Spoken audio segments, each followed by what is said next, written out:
বাংলাদেশের নাম বদলে নাগরিকতন্ত্র বা জনগণতন্ত্র করার প্রস্তাব একেবারেই মেনে নিতে পারছেন না বিএনপি। 23 মার্চ দুপুরে দলটির স্থায়ী কমিটির সদস্য সালাউদ্দিন আহমেদের নেতৃত্বে একটি প্রতিনিধি দল সংসদ ভবনে জাতীয় ঐকমত্য কমিশনের কার্যালয়ে লিখিত মতামত জমা দেয়। সংবিধানের মূলনীতির পরিবর্তন সহ বেশ কয়েকটি বিষয়ে দ্বিমত জানিয়েছে বিএনপি। বিএনপি বলছে, এত বছর ধরে দেশের নাম প্রজাতন্ত্র হিসেবে পরিচিত, এখন এটা বদলে নাগরিকতন্ত্র বা জনগণতন্ত্র করার কোনো মানে হয় না, এতে শুধু বিভ্রান্তিই বাড়বে।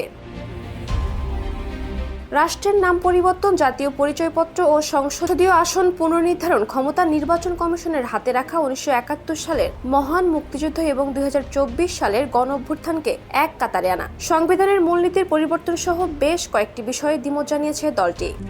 RICL TMX, যুগের পর যুগ স্থাপনা থাকে মজবুত। এছাড়া সরকার NIDR নিয়ন্ত্রণ নির্বাচন কমিশন থেকে সরিয়ে নিতে চাচ্ছে, কিন্তু বিএনপির মতে এটা করলে নির্বাচন কমিশনের ক্ষমতা কমে যাবে এবং ভোটার তালিকা তৈরিতে সমস্যা তৈরি হতে পারে। বিএনপির মতে তারা পঞ্চদশ সংশোধনীর আগের সংবিধানটাই চায়। তারা মনে করে সংবিধানের মূলনীতিগুলো বদলানোর আগে আরও আলোচনা দরকার।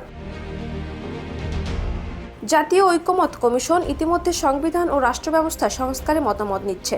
বিএনপি সহ 16টি রাজনৈতিক দল ইতিমধ্যে নিজেদের অবস্থান জানিয়ে দিয়েছে।